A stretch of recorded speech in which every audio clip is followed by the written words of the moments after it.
I'm Liz Faubles, and this is Currents. With a former Massachusetts governor the clear frontrunner, the Republican presidential candidates head south. We are going to go on to South Carolina. Here we go to South Carolina. Plus, the church is not rolling the dice when it comes to casino gambling in New York. And a look back at the aftermath of the deadly earthquake in Haiti.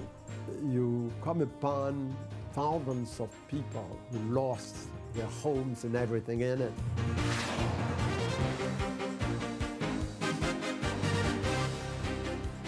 Good evening, and thank you for joining us. Well, the first primary vote of the 2012 election season brought a resounding victory for Mitt Romney. The former Massachusetts governor took more than 39% of the vote, handily defeating the next closest challenger, Texas Congressman Ron Paul. It was a much different picture from the one painted just a week earlier when Romney edged out former Pennsylvania Senator Rick Santorum by just 8 votes in the Iowa caucuses. But can Romney make it a trifecta at the next primary battle? As we hear from CNN's Tommy Andres, social issues are likely to play a big part in that outcome. Not even a day has passed since Mitt Romney won the New Hampshire primary. And already there's another state on the tip of every candidate's tongue. South Carolina. We are going to go on to South Carolina. Here we go to South Carolina. Romney, who also won Iowa, is hoping to go 3 for 3 in South Carolina. Polls suggest he's well on his way, but his conservative rivals believe that state will give them the best chance to finally claim a victory. There's going to be a very clear choice between a Reagan conservative and a Massachusetts moderate. And I think as we get to South Carolina, a choice between those two views is going to be pretty decisive.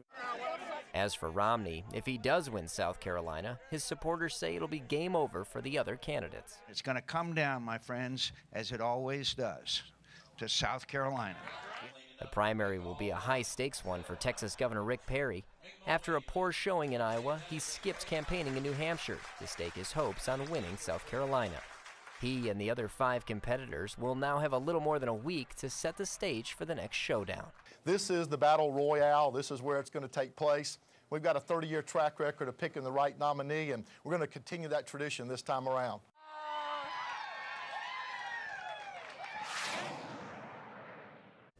And that report from CNN's Tommy Andres. And at least 2 of the GOP candidates have received some prominent Catholic endorsements. Last week, CatholicVote.org announced it was backing Santorum. And over the weekend, 5 former U.S. ambassadors to the Vatican threw their support behind Romney.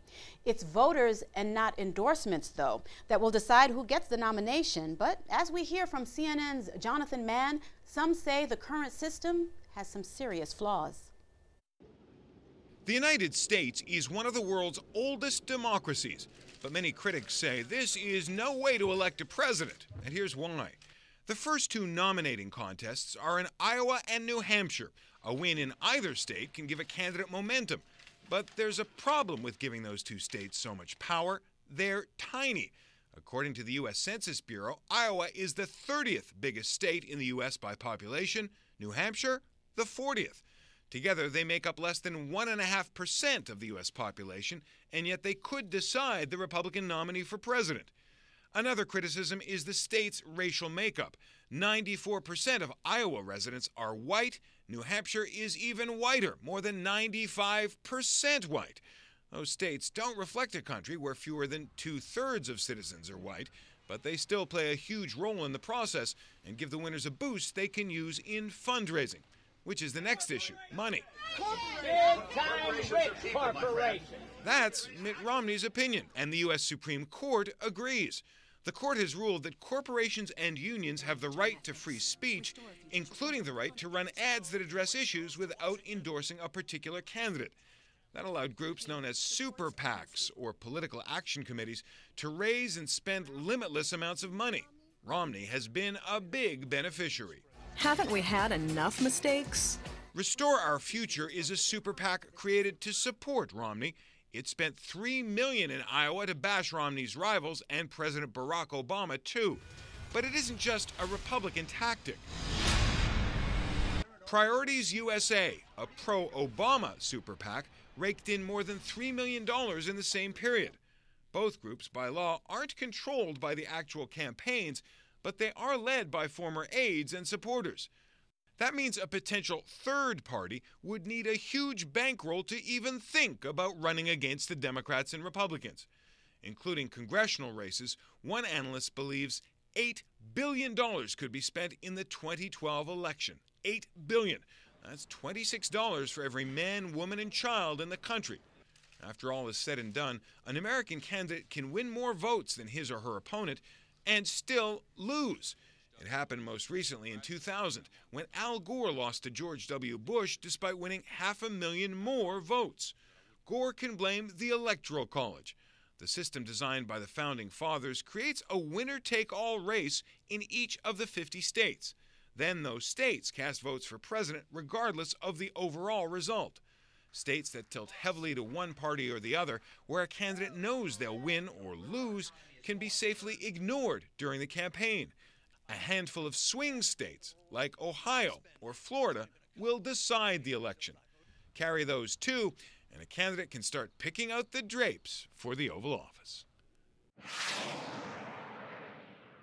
And that report from CNN's Jonathan Mann. Well, stay tuned. There's more currents ahead. President Obama appoints a Catholic to a top post in his administration. We'll have that story and the rest of the day's headlines next.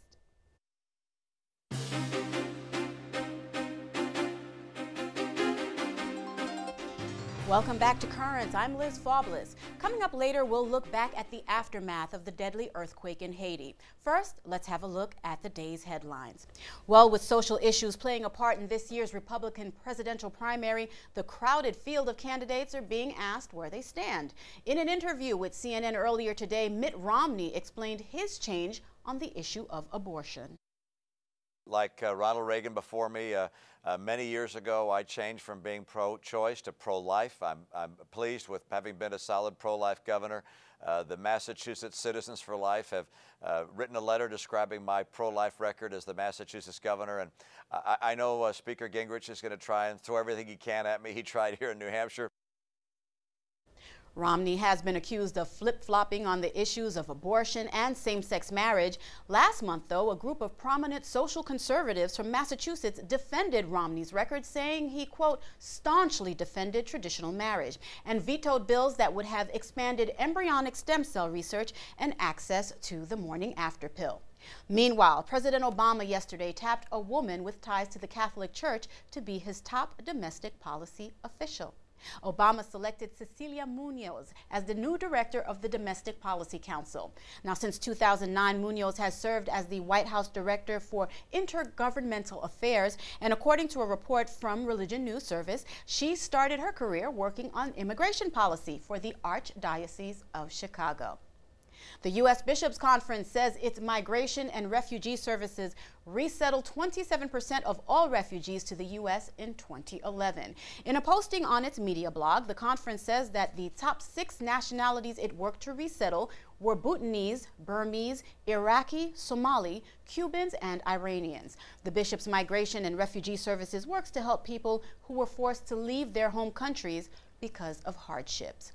From Colorado, the man currently leading the Archdiocese of Denver is speaking out against same-sex civil unions. In his weekly column, Denver Auxiliary Bishop James Conley says such unions are dangerous, unjust. Conley says the renewed push to legalize same-sex unions is an effort to redefine marriage. Conley is currently serving as apostolic administrator of the Denver Archdiocese following the appointment last year of former Archbishop Charles Chaput as Archbishop of Philadelphia.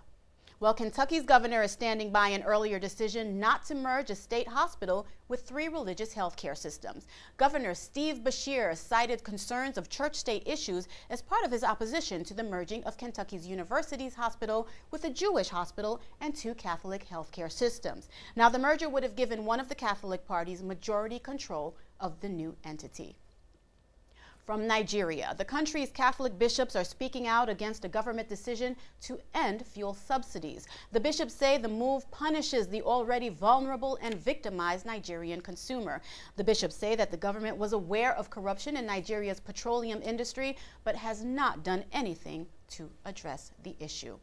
Turning now to Eastern Europe, where the government of the Czech Republic has announced it will compensate religious groups for property seized during the nation's communist regime.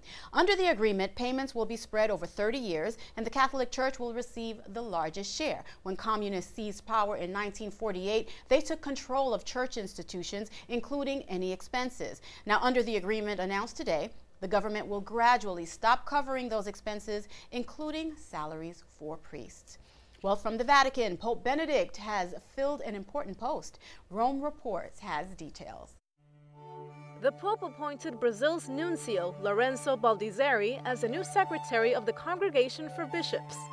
This department oversees many important activities such as the selection of new bishops, ad limina visits, and the establishment of dioceses.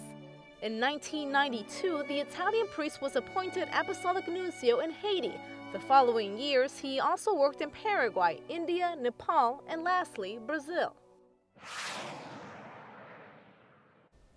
And in the audience today in the Vatican's Pope Paul VI Hall, Benedict was himself a member of the audience. Around 120 circus performers entertained the Pope and those gathered in the hall. Clowns, jugglers, and acrobats transformed the space into a circus ring. Pope Benedict was reportedly amused. Back in this country, this was the scene in Pittsburgh yesterday. No, that is not Tim Tebow. It's Pittsburgh Mayor Luke Ravenstahl, who was forced to don a Tebow jersey and strike the Denver Bronco quarterback's signature prayer pose. Ravenstahl lost a friendly wager to Denver's mayor. When Tebow threw his pass to wide receiver Demaryius Thomas, who raced 80 yards to score the winning touchdown in Sunday's playoff game versus the Steelers, the Broncos will be in New England to face the Patriots this weekend. Stay tuned. There's more Currents ahead. Coming up, casino gambling in New York. The church says that's a bad bet.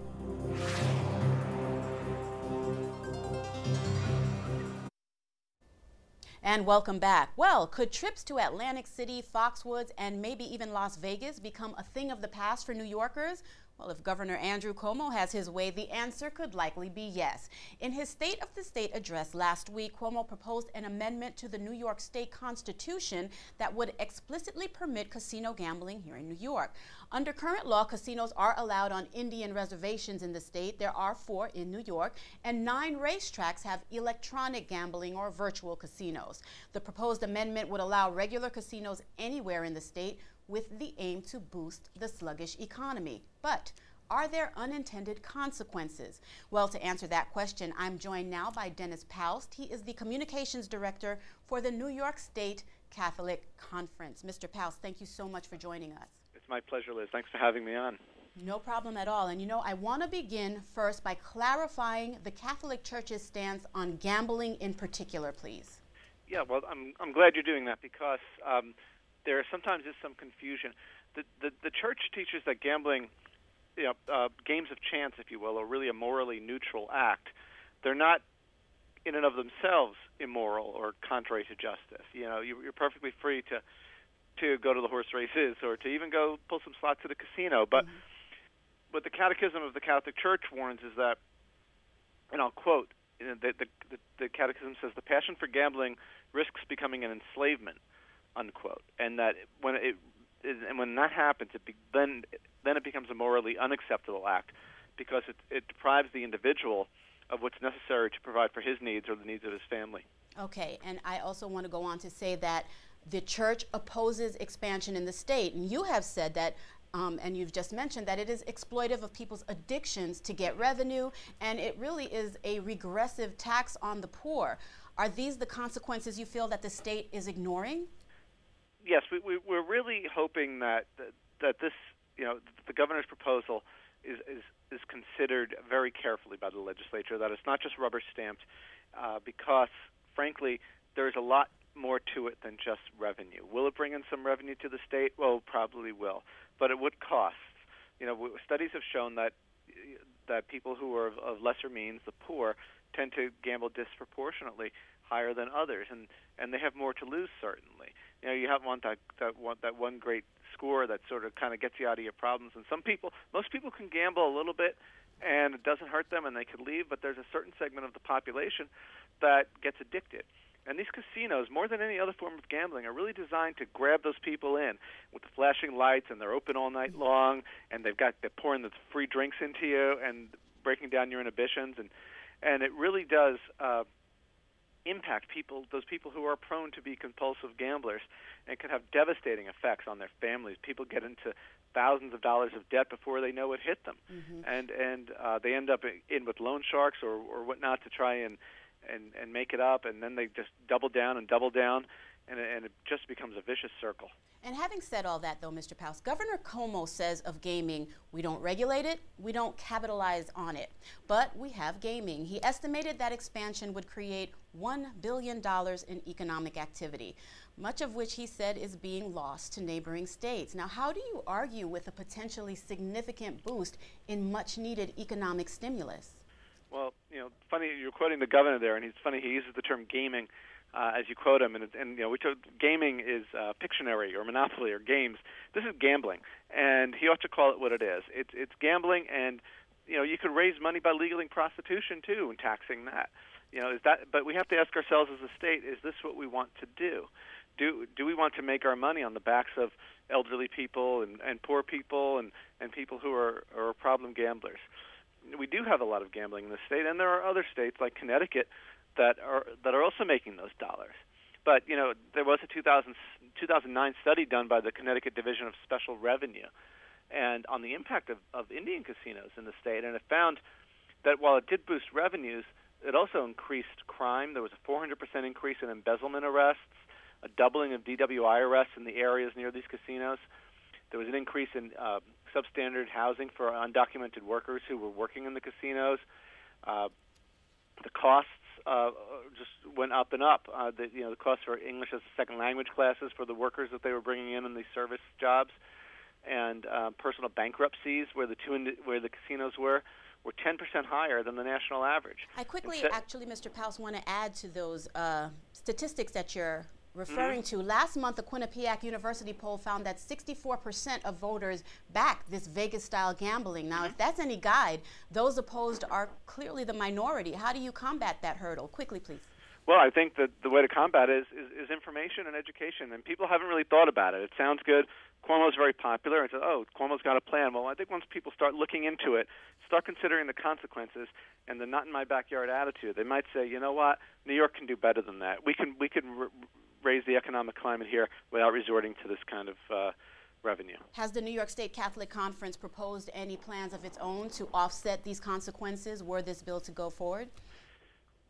No, we're not in the business of telling the state how to raise revenue, but we are in the business of raising these moral concerns, and the bishop's role is to say, let's look at this from a moral perspective, and think very hard and clear and say, is this the best way for the state to proceed? In order for this to be law now, that two consecutive legislatures have to pass it, and then it has to go to a vote of the people in a referendum. That's how you amend the Constitution. So it's going to be a process that's going to go on for a little while, and there's some education to be done, and we're hopeful that if not the legislature, then the people will look closely at this and say, maybe gambling isn't for us. Okay, fair enough. Thank you. Dennis Paus, Communications Director, New York State Catholic Conference. Thank you so much for joining us. Okay, Liz, anytime. Thank you. Stay tuned. There's more Currents ahead. When we return, as the anniversary approaches, the hard realities of rebuilding and renewal after the earthquake in Haiti. Your faith tells you, keep going. You are almost there. Your faith tells you, there is light at the end of the tunnel.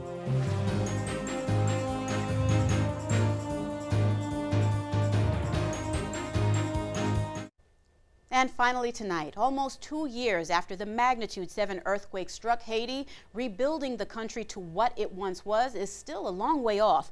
According to a report on the Huffington Post, more than 500,000 Haitians are still homeless. And although more than $4.5 million was collected for relief efforts, less than half of that has actually been put towards rebuilding and recovery. Last year, as the one-year anniversary of the quake approached, we caught up with a couple of Haitian priests here in our diocese who gave us a picture of the situation in their homeland. The earthquake which struck Haiti has changed the mind of each and everyone. And Haitians around the world, they will always remember that. They're no longer the same. There has been unprecedented help from foreign countries, but most of the rebels are still on the ground. You come upon thousands of people who lost their homes and everything in it, and frequently their close relatives. And therefore they come into open-air camps, but the tents are very, very, very inadequate for human living. When it rains, water goes into these tents, and that can create other problems, that can create diseases. There have been some efforts at building temporary wooden houses, but you have first to negotiate to find where.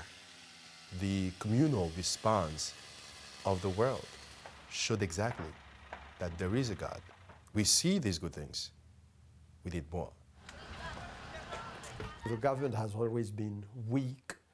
Occasionally we have brilliant presidents, but more frequently we had tyrants or dictators who really are kind of blocks the progress of the country. When there is a lack in the presence of the government, then automatically chaos began to function.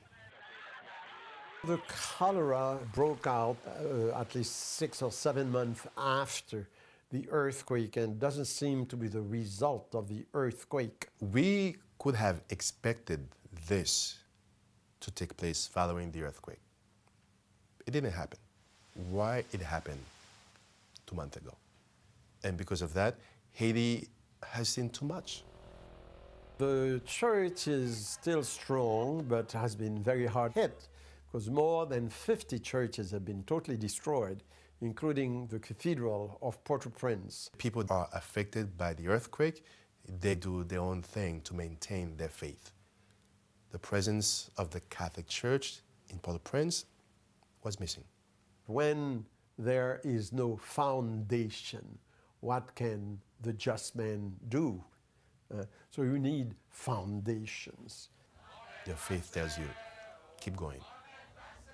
You are almost there. Your faith tells you there is light at the end of the tunnel. Today, the message to the Haitian people must be a message of hope. Isaiah the prophet prophesied that there will be a remnant of the people, and God will answer them. There will be a remnant as well of the Haitian people. Hope involves labor, energy. We hope to energize the Haitian people so that they take their destiny into their hands, and we believe it's possible. It's going to be difficult, but it is possible.